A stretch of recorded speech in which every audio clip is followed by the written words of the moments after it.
Hi, everybody. Hopefully this works. Gonna give it a shot. First video. I'm back. Here I am. I've been asked to do this for quite some time now, and I felt now is the time. So here I am. As many of you know, I, in years past, had my own little Facebook live video thing that I would do after Bills games and throughout the season, off-season, draft, training camp, whatever. And it was fun. It was a good time. Obviously, life happened. I got married, have a beautiful wife, 2 beautiful kids now, and I just simply didn't have the time to dedicate like I did. But now I have a little bit of time. A little bit. Not a lot. A little bit. So I talked to many people. Many people. It's not a brag. It's just I have a lot of friends and colleagues, ex-colleagues, whatever, that I talk football a lot. I'm in 5 fantasy football leagues, so talk with a bunch of them about football, obviously particularly Buffalo Bills football. So I decided, you know what, why don't I kind of just create a little bit of a YouTube channel here and mismatch and whatever and throw some videos up and give you my 2 cents, 5 cents, 99 cents about, Buffalo Bills football. Like many of you know me to be a huge, diehard Bills fan. So, this one is just going to be kind of off the cuff. Not really any direction. Just the current state of the franchise and just where we are on November 8th. It is a Wednesday, November 8th at 1 o'clock in the afternoon as we approach the Monday Night Football game at home against the Denver Broncos. So just going to dive into it because a lot of people, again, it's not a brag, a lot of people want to know my opinion on anything Bills football related. So here you go. This is it. And, I think it's maybe something I'll do once a week on Wednesdays, middle of the week. Get you through to Sunday, whatever you want. I know there's a lot of content creators out there. A lot of morons. By the way, this is going to be unfiltered. There's going to be swearing in these videos. So for those that are going to be listening in front of young children or whatever, earmuffs. I don't know what to fucking tell you. Sorry. That's just the way it goes. So, dive in. We have a problem. We have multiple problems. As we sit here at 5-4, the season is obviously not gone the way that everybody thought it would go. Everybody wanted it to go. And some things are out of their control. I'll say that first and foremost. When you lose the level of talent that they've lost at multiple positions, specifically on defense, and it happens, bing, bang, back-to-back games, that's difficult to overcome. And while I think they've done a decent job at it, it's very difficult to replace all pro players. Obviously, Trey White, Matt Milano, Daquan Jones. Daquan was the best interior defensive tackle in the game prior to getting injured. So that it's tough. It'd be one thing if you could just have one of those guys back.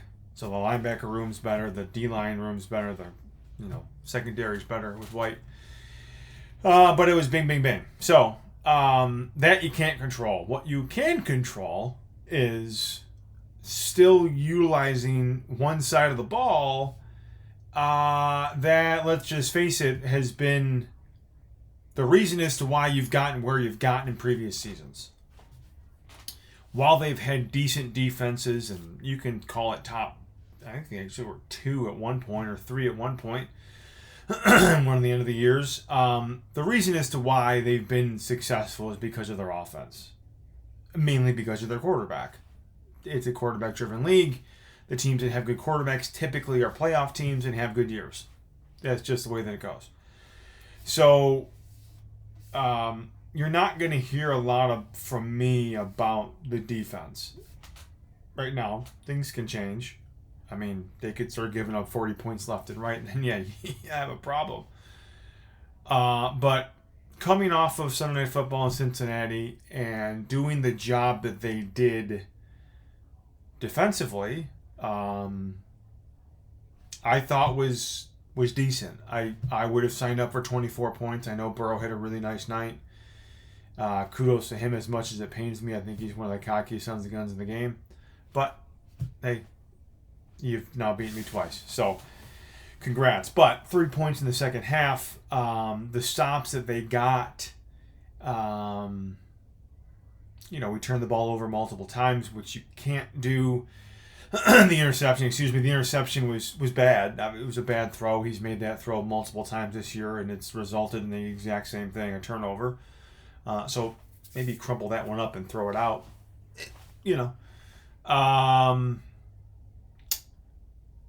But yeah, it doesn't kill you. A pick a game doesn't kill you. Do you want it? No. But they didn't give up they didn't give up any points actually off that drive. Turned the ball over. Cincinnati kind of got stalled out a little bit. They took a couple penalties and they actually ended up punting. So it was unscathed turnover. Didn't result in points. That's the biggest thing for me, as a side note, for these turnovers that I'll just say interceptions that Josh is throwing. It's one thing is if it results in an immediate touchdown, a pick six, or it results in points for the other team. I don't have it off the top of my head. I would like to see the 9 picks that he has thrown, how many of those have resulted in points for the other team. Because if they haven't resulted in points, which the one in Cincinnati did not, it's a punt. I mean, in terms of just how you think of it, how you break it down, it was an unsuccessful scoring drive. That's what it was. So, fast forward, the Kincaid fumble. Look, I think we all can agree that they have something really, really, really good. And, you take the color uniforms away, the names, and you blur the face out, and you watch the guy run and catch and move and just the little nuances. He looks like who some call the best tight end of all time, Travis Kelce. He looks like him. He just does. I mean, that's plain old fact. Whether somebody wants to accept it or not, it's up to you. But it's tough. I mean, great play by Pratt. Again, tip the hat. It's just ball security there, but at the same time, Pratt came from behind. He got him right where the weak spot is of where you hold the football, and ball came out. If he goes down, I'm willing to bet that, well, they at least get 3 there, if not a touchdown. So that was tough to swallow. And I'll be honest, the reaction that Kincaid had, I forgot where I saw it on Twitter or X, of you could just instantly tell his face, and he knew that it was a gigantic letdown, and obviously it was a result of him losing the football. So, that aside, is that going to happen every game? Yeah, obviously, hopefully not. I forgot how many fumbles they have on the year, but so turnovers aside, still in the game, still have an opportunity to win a football game, even though you've turned the ball over now twice, right? So what is missing has been the question that has been consistently asked basically for the last month plus. 5 games, this 5-game stretch that they've been in. What has been missing? And in my opinion, a couple different things, but the main thing, the biggest thing that I feel that they have shown at times to do, but for whatever reason, they don't consistently do it, or they don't do it until the other team, their opponent, says, hey, guess what, we're going to stop you from doing this. They do not space well at all. their offensive coordinator is inept when it comes to spacing. And case in point, I asked a couple guys this afternoon, earlier this afternoon, who are the best two route runners that we have on our team. And it's obviously no question about it. It's Steph Diggs and Kincaid. When you have both of those guys trip over each other on the same play within 5 yards of the line of scrimmage, you have a spacing problem as an offensive coordinator. You don't understand spacing. There was another play that I referenced, and it was a hell of a throw, and it was a hell of a catch by Shakir. They had three guys, basically numbers to the boundary, and there were 5 defenders within 12-ish, 13-ish yards of those 3 receivers. Meanwhile, the other side of the field, I think the guy said on Twitter, you could have landed a plane. You literally could have. You could have landed a Boeing 747 fucking 7 in the space that was open. So, again, it goes back to spacing.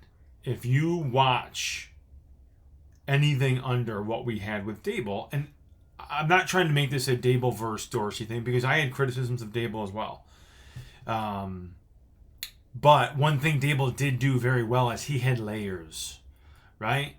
What was a huge play that we consistently hit, that Josh consistently hit, was that 12 to 15 yard out that was just open all the time because of who took the safety and who was where and all that stuff, right?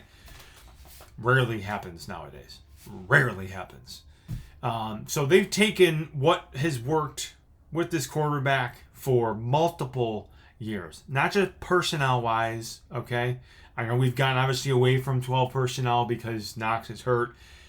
And I said when the injury happened that was going to be the best thing to happen to us because I thought that was going to force us into more 11 and better spacing. It has at some points, right? We started the Tampa game, hair on fire, fantastic up and down the field. Second half, it was, okay, let's not lose. And then Cincinnati, up and down the field. First drive, bing, bing, boom, touchdown. Just like that, here we go, shootout. And the head coach has to say, whoa, we need to slow this game down because we can't have our defense give up 35 points tonight. It's the wrong mindset. That's it. And I've said multiple times this week, it was a very difficult loss on Sunday for myself, obviously for the team. Because it was, to me, I felt as if they had a very good chance to win the football game coming into the game. I felt like they had a very good chance throughout the game to win. They were in the game. Sure, it was 24-10 at one point, but after that, they marched down the field and scored that touchdown. I just feel as if, and I've said these two words multiple times now at this moment in time and when the game ended on Sunday, is that it's over. It's over. Like, for this coaching staff, for the guys that they have at the helm controlling the direction of this team from a coaching standpoint, they don't have it anymore. They don't. I'm not sitting here saying that would I be surprised if they turned it around and they start winning more football games? No, I wouldn't, because they have a top 3 roster in football. They have one of the best quarterbacks in the last 25 years in terms of talent level, in terms of his ability in the game. So when you have some of these things, they have one of the best receivers in football. They have an up-and-coming tight end who is right here ready to light the league on fire. I wouldn't be surprised if they did turn it around. I just don't think it's going to happen because they have a terrible play caller. They don't understand situational football at all. And they haven't. And by they, it's one individual, their head coach, hasn't in now 7 seasons. He continuously mismanages timeouts. He mismanages challenges, he mismanages. He doesn't have a grasp of what it takes to say, okay, hey, I've been in this spot before. It's been in this time of the game. This is what I did previously. It didn't work, so maybe I should do something else. Maybe I should do the opposite, right? So let's just dive into this real quick in terms of the challenge of the Sherfield catch. There was under 5 minutes, I believe. And again, this is off the cuff. I don't have stuff in front of me, so this is all just from memory. It's 1st and 10. That would have been a 9-yard gain. It was just before the marker, right? So 9 yards, and that would have been at, what was that, like the 30-ish yard line? Maybe around between the 35 and 25, call it, right, of Cincinnati's. So plus territory. We want 9 yards instead of having 2 timeouts. Where in the book of football does that say that? Where? If it was a 29-yard gain, okay. Got him inside the 5, big play, like that would have, it's 9 yards on 1st down. When you're probably in 4-down territory anyways, because there's less than 5 minutes in the game, and you might get lucky if you see the ball one more time. Where does that say that? On top of that, who's telling him if it's not Sean's decision right away? And I want to say that it wasn't. He probably, upstairs, whatever. Yeah, throw the flag, Sean, like this is what we saw, whatever. It happened right in front of McDermott. He was standing right there. Did Sherfield put up a big fight? Hey, challenge it. Yeah, caught it. Do I think he caught the football? I think he actually did. I think that the ball hit the glove, which created to bounce up into his chest, and then he corralled the ball, and it never touched the ground. But that's a 50-50 call, and the call on the field was incomplete. And as we all know, in this game of football, this era of football, 9 times out of 10 they're going to go with the call on the field. So why? Why did you value 45 feet over, not 45 feet, 27 feet, over a timeout when you have 2 timeouts with the 2-minute warning? So you score, you essentially have 3 timeouts to stop Cincinnati to get the ball back. Why? Why was it again another failed challenge, another failed situational football opportunity by our head coach? I can tell you why. Because he doesn't have it. He doesn't get it. He never has, he does it now, and he never fucking will. It's who he is as a coach. These things are so low on his list of things to have buttoned up and tidied up and be really good at. Timeouts, another thing. Just not a clue in the freaking world. So, again, many know me. I come to points. Fault of mine, fine, don't care. I come to points where I call it like I see it, and I am officially done with X. That X and the line and the name on that line is Sean McDermott. And that was after Sunday. It was leading up to some of these other games that they've lost. Heck, even games that they've won. The Tampa game. The end of that game was just, guy doesn't get it. So, is this me? I'm now going to root against obviously not. No, that's not who I am. I'm going to root for every success that we possibly can have because, again, top 3, you want to call it top 5, I'm not going to fight you on it. Roster in football. If you have one of those, I think at any point in time, you start playing your brand of football, you can win it all. And there's teams that have shown that. Buccaneers were 7-5 a couple years ago at Tom. The Bengals a couple years ago were actually 5-4. And I believe they went to an AFC Championship game that year. Actually, it might have been last year. So Buffalo, we were 7-6 in 2021.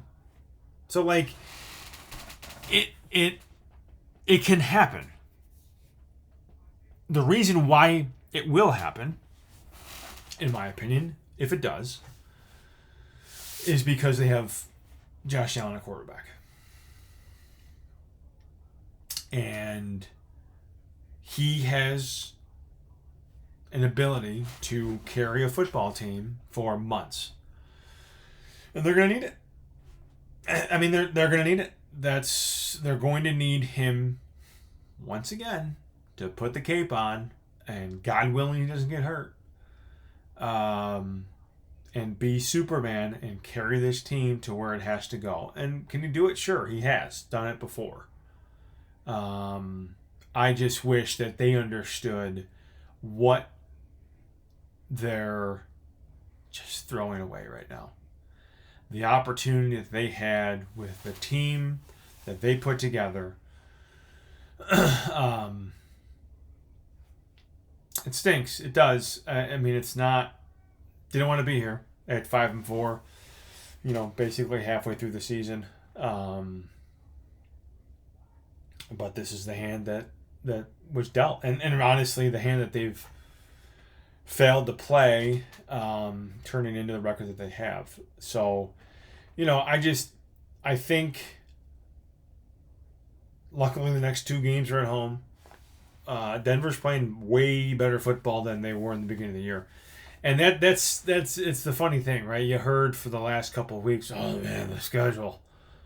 Look at the schedule coming up. Yeah, it looks tough, but it's a week-to-week league, right? So if they played Cincinnati the first month of the season, they probably beat them by 2 touchdowns. Cincinnati found themselves the last couple of weeks, and they played pretty well on Sunday night against us. Not great. 24 points ain't something to write home about, in my opinion, with who they have on their team, their quarterback, their coaching staff. Not something to write home about. If they hung 37 on us, all right, you got me. 24, I would have signed up for it every single day of the week. If you told me a week ago today, hey, Cincinnati's going to score 24 on Sunday night, take it? Yep, no doubt. Because I would have thought that we would have scored at least 25 or more. But Denver's playing a good football right now. They are. And Russ, for his limitations, is having a decent season. I think he's 3 to 4 to 1 touchdown interception ratio. So he's not turning the ball over a lot, and he's got a decent amount of touchdown passes. Completely beatable. I mean, I'm not saying that they're a juggernaut by all means, but we got to play a good game. I mean, it's. I feel as if going back to after the Green Bay game last year, I feel as if we had a little Rex Ryan syndrome. And Rex Ryan syndrome is you just show up. long as we're physically there on the field, other team doesn't have a chance. And at one point it was like that for us with this regime. Not with Rex, with this regime. When we had spacing. And when we gave our quarterback opportunities to do what he does best. It was fun. It was a good time. It was... we joke about it. I'm a season ticket holder. It's, we get to leave this game at, midway through the third quarter. We're up by 4 touchdowns. Now it's... We haven't left the game early. Miami. Up by 4 touchdowns. But, the last couple home games have literally been the last play of the game. So I'm not expecting that on Monday night. I'm expecting a tough football game. I'm expecting every game remaining to be tough. Maybe not New England. But at that point, it could mean absolutely jack squat, just based on record for either team. Got to win the next 2. Absolutely. If you want to have any shot in hell being a playoff team this year. You got to win the next two. And obviously it starts with Denver. It's a home game. They're undefeated at home. So that's what they got to do. Find a way. I think they should go back to that mentality that they had in years past. That was a slogan that Sean used, and beat the hell out of it. Find a way. Don't care how it happens. Don't care who it is that steps up. Find a way. And some of this also, too, is they've just simply been unlucky. And that's part of it. Sometimes the ball bounces your way. Sometimes it doesn't. And so, they just have to be able to understand that everything that they want to achieve is still achievable. It's just tougher. You run out of time, which is why it's tougher, and time meeting games. Luckily, we're in the same division as one of the most overrated football teams in football, and that's the Miami Dolphins. So, still being a half game behind them, and we've played some of our most shittiest football in the last 5 years, 3 years at least, 4 years. To be where we're at in terms of that is nice. The Jets obviously aren't going anywhere. I don't envision Rodgers coming back at all. I think that was all hoopla and, just an attention whore is what Rodgers is. And yes, they lost to New England. I get it, but they're not, going to compete for anything division-wise. So, look, it's not an easy road, but, they didn't have an easy road a couple years ago, and they rolled, 5-6 off in a row. Again, the talent is there to do it. It's a matter of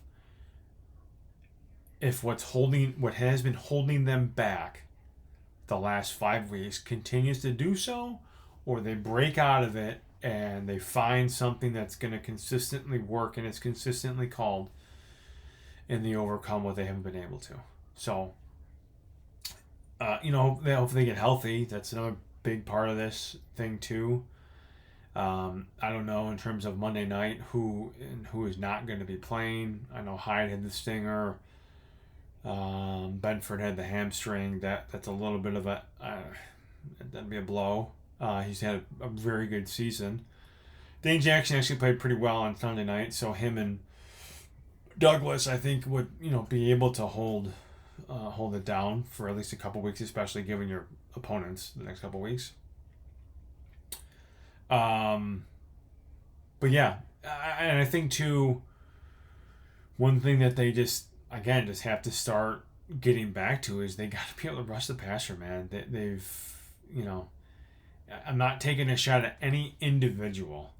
As a collective whole, it's something that has been missing from the defensive standpoint the last month. I get it. You lost your best interior guy, Daquan Jones. I think people are starting to realize, but he is such an important piece to this team as a whole, and what he has the ability to do, not just only for himself, but for others. And then obviously Milano. The guy is just constantly around the ball. He makes play after play after play after play. He made Bernard better. Bernard's game has kind of slipped off the last couple weeks. Any coincidence he's playing next to Dodson? I don't think so.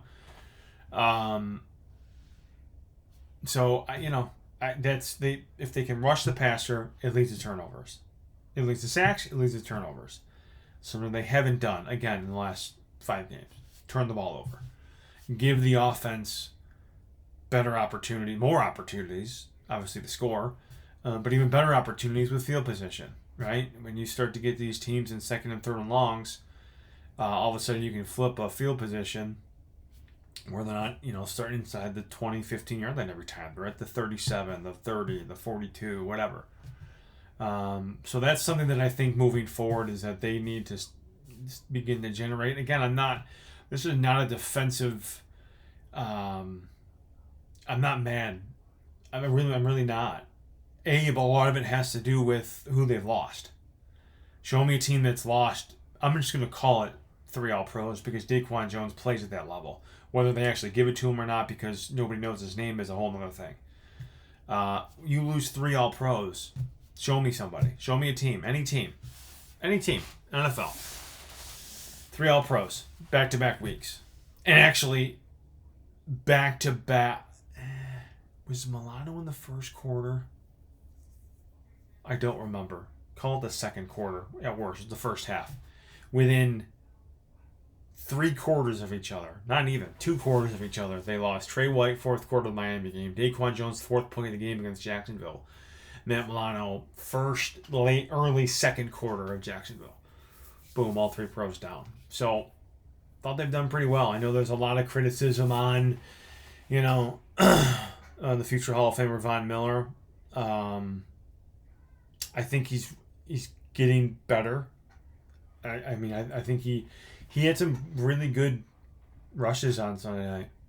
He did. The one sack that they got, Floyd got it, but he put the guard in Burrow's lap where Burrow had to move up right into Floyd. So those are the things that a lot of people miss. But instantly, I was like, hey, that's a Von sack. It's not going to count for him, but,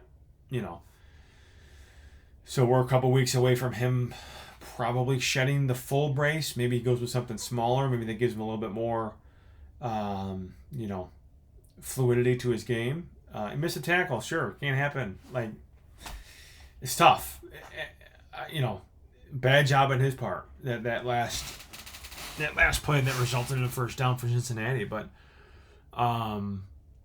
another guy too that's just been non-existent, and he's playing hurt, so excuse sure, but is Rousseau. I mean, he hasn't touched a quarterback in a long time, and he started the season off just one of the best defensive ends in the game. And, it's just he gets these nagging injuries that it's like week after week after week. And kudos to him for trying to play through it. But he doesn't have the same get off. He doesn't have the same, bend or ability to get around the edge. And, it's hindering his opportunities. But, but as a whole, I think one guy that's going to help turn this positive is the big man Linval.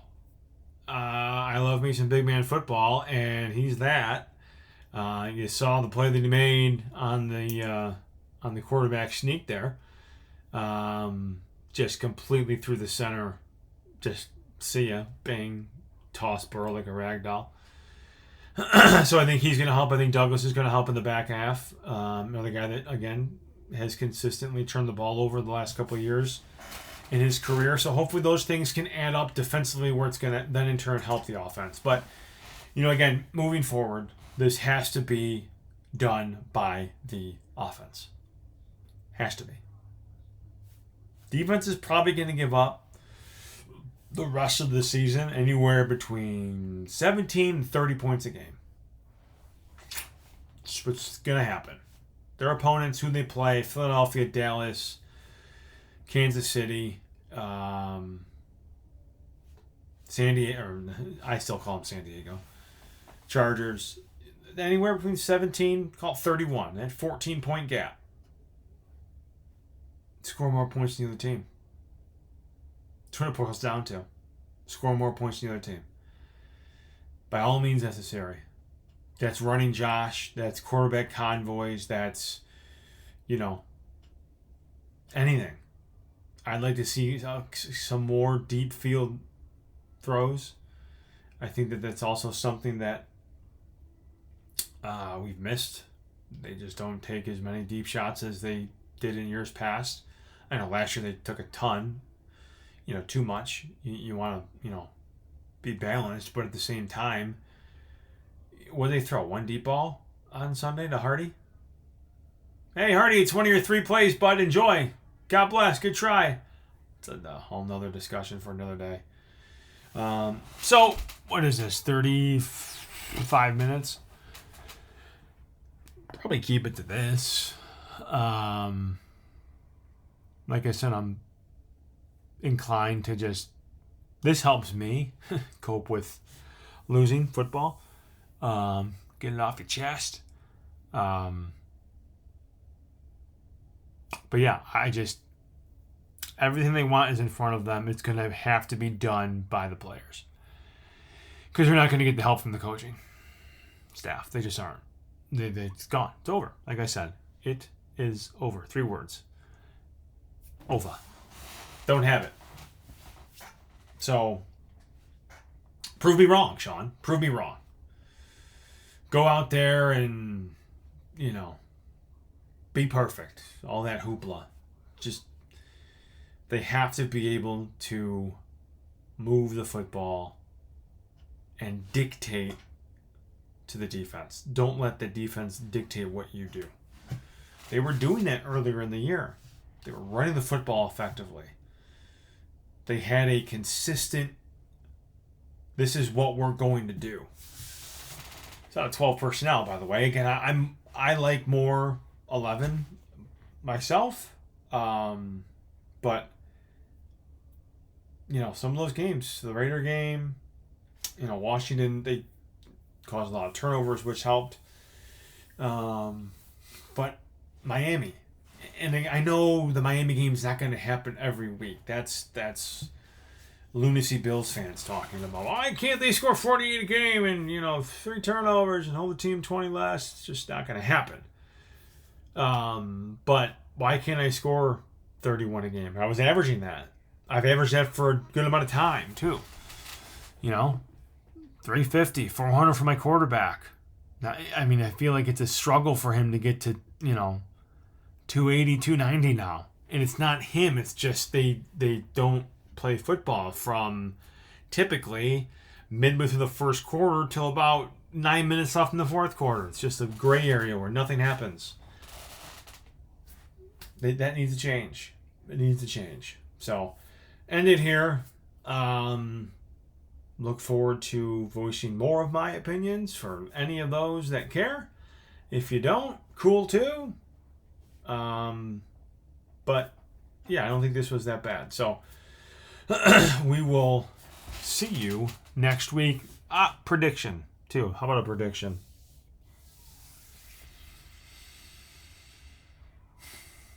I don't think it's going to be easy.